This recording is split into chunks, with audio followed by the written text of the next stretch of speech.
The fragile peace that once settled over the dense, jungle-clad border between Thailand and Cambodia was shattered on May 28, 2025. In the early morning light, a sudden and violent armed clash erupted in a contested stretch of land, a patch of earth claimed by both nations. The exchange of fire was brief but deadly, tragically resulting in the death of a Cambodian soldier and injuring others on both sides.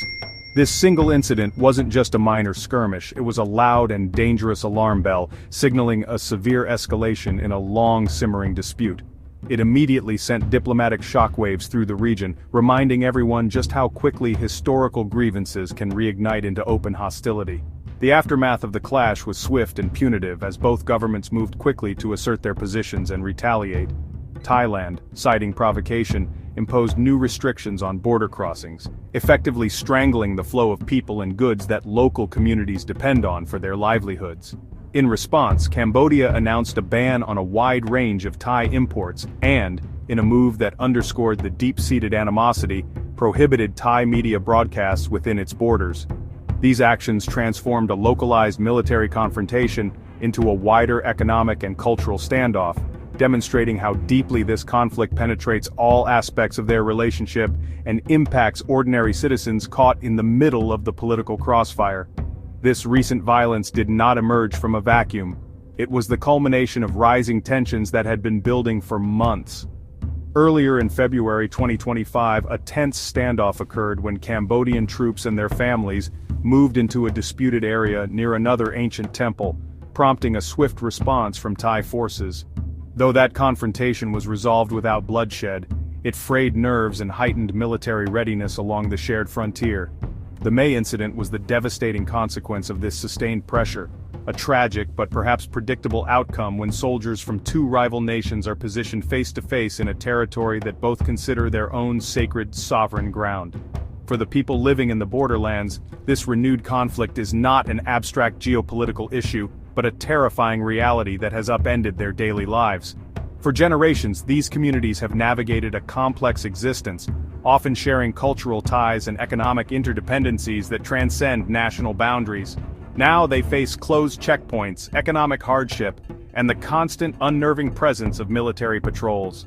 The sound of gunfire is a haunting reminder of their vulnerability, as they are left to hope that the leaders in their distant capitals can find a way to step back from the brink before the situation deteriorates even further into a wider, more devastating war. To understand today's headlines, we must travel back more than a century to the era of French colonialism in Southeast Asia.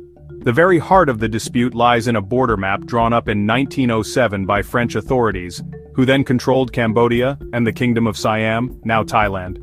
This map, created to delineate the frontiers between the two territories, established a boundary line that Cambodia has consistently upheld as the legitimate and legally binding demarcation. However, Thailand has long disputed the map's accuracy, arguing it was unfairly imposed by a colonial power and does not reflect the natural watershed line that should, by tradition and geography, define the border in this mountainous region. At the center of this historical disagreement stands a breathtaking and contentious stone monument, the 1,000-year-old Preah Vihear Temple. Perched dramatically on a cliff in the Dangrek Mountains, this ancient Hindu temple is a masterpiece of Khmer architecture and a site of immense cultural and spiritual significance for both nations. For Cambodia, it is a symbol of the glory of the Khmer Empire and a cornerstone of its national heritage. For many Thais, it is also an integral part of their own history, lying in a territory they feel was historically theirs. The temple's location, right on the edge of the disputed boundary, has made it the most powerful and emotive flashpoint in the conflict.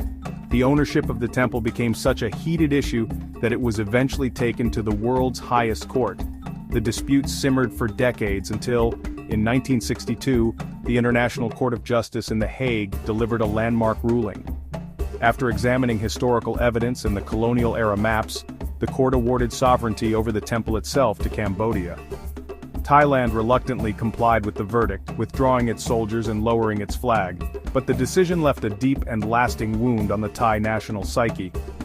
Many Thais felt the ruling was unjust, and the issue of the surrounding territory remained ambiguously defined, planting the seeds for future conflict. This unresolved tension over the land adjacent to the temple eventually exploded. In 2011, fierce and deadly clashes broke out between Thai and Cambodian troops stationed near Preah Vihear, resulting in casualties on both sides and forcing the evacuation of thousands of villagers. The fighting was so intense that it damaged parts of the ancient temple, prompting international condemnation. The violence proved that the 1962 ruling had not settled the matter entirely.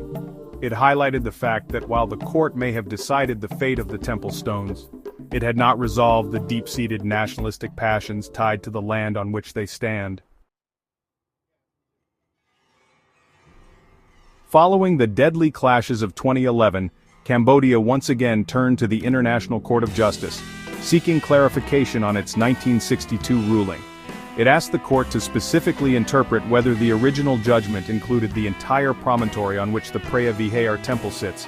In 2013, the ICJ reaffirmed Cambodian sovereignty over the temple and ruled that Cambodia also had sovereignty over the immediate vicinity. The court ordered Thailand to withdraw all military, police and other guards from the area. While Cambodia celebrated the decision as a final victory, many in Thailand viewed it as another national humiliation, further hardening conservative and nationalist views against what they perceive as Cambodian encroachment. This history of legal rulings heavily influences the current diplomatic stalemate. Cambodia, feeling emboldened by its past successes at the ICJ, is now pursuing a new case to settle ownership of other disputed areas, including the very site of the May 2025 clash. From Phnom Penh's perspective, international arbitration is the only effective path to a permanent resolution. However, Thailand has firmly rejected this approach. Bangkok insists that the ICJ has no jurisdiction over these other border disputes and advocates for resolving them through a bilateral joint border committee, a mechanism the two countries established in 2000 but which has made little progress on contentious areas. The conflict took a dramatic political turn in Thailand in June 2025, exposing the raw sensitivities surrounding the issue. A private phone call between Thai Prime Minister Paetongtarn Shinawatra and the influential Cambodian Senate President Hun Sen was secretly recorded and leaked to the public. In the call, the Thai leader was perceived by her political opponents as being overly conciliatory and compromising Thailand's national interests. The leak ignited a political firestorm, with nationalist groups staging protests and accusing the government of betraying the country. The controversy demonstrated just how potent the border dispute is as a political weapon within Thailand's fractured domestic landscape. The fallout from the leaked call was swift and severe, culminating in a major political crisis. On July 1, 2025, Thailand's constitutional court suspended Prime Minister Paetongtarn from her duties, pending an ethics investigation into her handling of the border situation. This stunning development not only destabilized the Thai government, but also paralyzed any potential diplomatic progress with Cambodia. With its leadership in turmoil and nationalist sentiment running high, the prospect of Thailand making any concessions or engaging in meaningful dialogue became nearly impossible, leaving the border region suspended in a state of high tension and uncertainty. Finding a peaceful resolution requires navigating a minefield of deep-seated nationalism and historical rivalry. For both Thailand and Cambodia, the border is more than just a line on a map. It is a symbol of national identity, sovereignty, and honor. In Cambodia, the government has fostered a strong sense of national unity around the issue, organizing parades to support its military and framing the dispute as a defense of its territorial integrity against a larger neighbor. In Thailand, the conflict is often exploited by political factions to rally support, making compromise seem like an act of treason. Any lasting peace must first address these powerful emotions on both sides. A potential path forward could involve de-escalation through mutually agreed-upon troop withdrawals from the most sensitive contested areas. Creating a demilitarized buffer zone, monitored by a neutral third party like ASEAN, could lower the immediate risk of another accidental clash. This would provide the necessary breathing room for diplomats to re-engage without the constant threat of violence looming over the negotiations. Furthermore, focusing on areas of mutual interest such as joint economic development projects or cultural heritage preservation initiatives could help rebuild trust and shift the narrative from one of conflict to one of cooperation for shared prosperity. However, the most critical element for a lasting solution is a renewed commitment to bilateral dialogue, even if it runs parallel to international legal processes. While the Joint Border Committee has been slow, it remains the only forum where both nations have agreed to sit down together.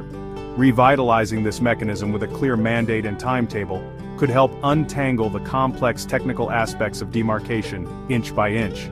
This process would be long and painstaking, requiring immense political will from leaders in both Bangkok and Phnom Penh to resist nationalist pressures and focus on the pragmatic goal of a clearly defined and peaceful border. Ultimately, the human cost of this conflict underscores the urgency of finding a solution. For the families living along the border, the dispute is not about national pride but about survival. Their livelihoods are tied to the cross-border trade, their children's safety is threatened by the military presence, and their communities are fractured by the political tensions. A peaceful, clearly demarcated border would not be a victory for one side, and a loss for the other. It would be a collective victory for the people who call this region home, allowing them to finally live, work, and trade without the shadow of war hanging over their future.